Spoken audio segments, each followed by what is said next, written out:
Let us start at the basics of liberalism and get more complicated from there. Liberalism believes that society should be based upon the autonomous individual, that each person is a free agent able to invent and reinvent themselves as they desire.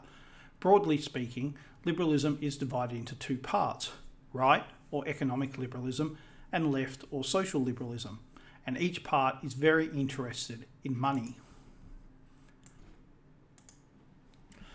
Economic liberalism is interested, many times it seems obsessed with, making money. People exist to make money, companies exist to make money, and government exists to make it easier to make money.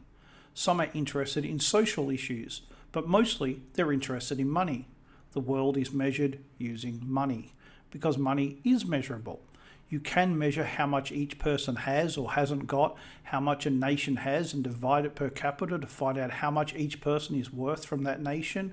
While it certainly has a point, it takes it to extremes and forgets that behind the money are people.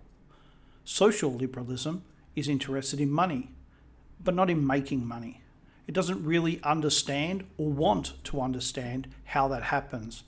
What it is interested in is spending money, because it agrees that money is measurable. You can measure how much money goes to each area of government. You can measure how much each segment of society has or gets. Everything can be measured. And money not only solves problems, but it is a measurable method of showing, of proving how much you care. The more money, the more you care. Interestingly, both branches of liberalism believe that money is the answer, that money is a means of solving problems. Not genius, not hard work, not effort, not innovation, not technology. Money buys those things, and it is money that solves problems. Any problem can be solved with money, and any good book on modern history since the 1930s will show you the truth of that. Businesses that spend money on ideas that can never work but keep spending, governments that decide large amounts of money will win wars or solve social problems simply by spending the assigned money. It is so appealing because it's the easy answer. Sadly, I can't think of a single social problem that has been solved that way, nor a single war won just by spending money. But money is of great practical importance to liberalism, because as the social supports of the family and the church are replaced by autonomous individuals, the tasks that families and churches once performed still need to be done. Only now the government is forced to provide them. And that requires a lot of money. From the 1940s to the 1970s, most liberal governments used high taxation to achieve their aims, but that is a form of socialism, and socialism destroys wealth. It stops investment, it stops confidence, and it spends the money it does have on unproductive areas of the national life. No matter how important such spending may seem, it can only last while the money lasts, and as this policy destroys wealth, it does not last. But liberal governments then privatised the assets it had nationalised in the past. This allowed it to pay off bills and keep spending while blaming any shortfalls upon the private business that had bought the assets. It had worked for a surprisingly long time, but the money obtained didn't really last for long because there is always something to spend it on.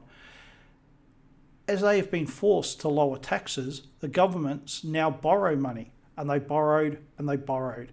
The idea was that the economy would rise and that money would be paid off over such a long time that inflation would take care of the cover price.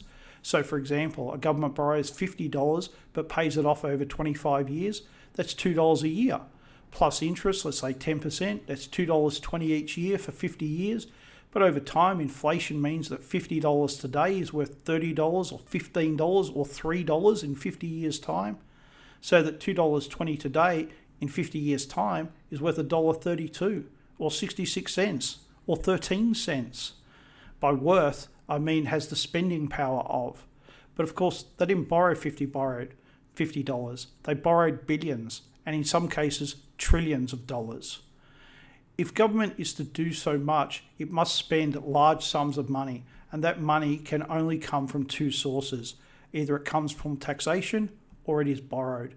In theory, there are other ways, but they're really only subsets of taxation or borrowing. It cannot seriously reduce spending because if it does, society doesn't function as well.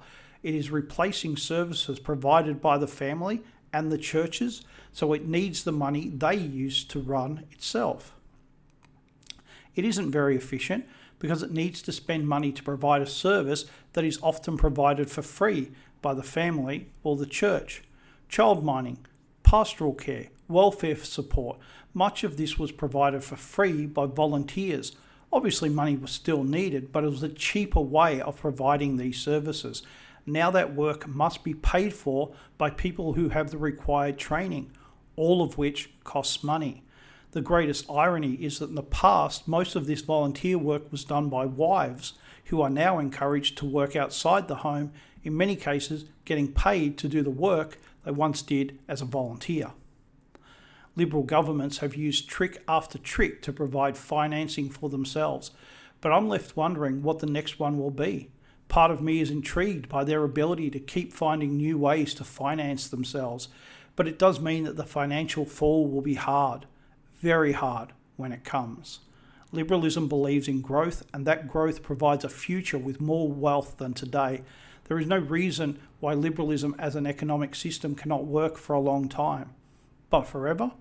Now that's a pretty tall order.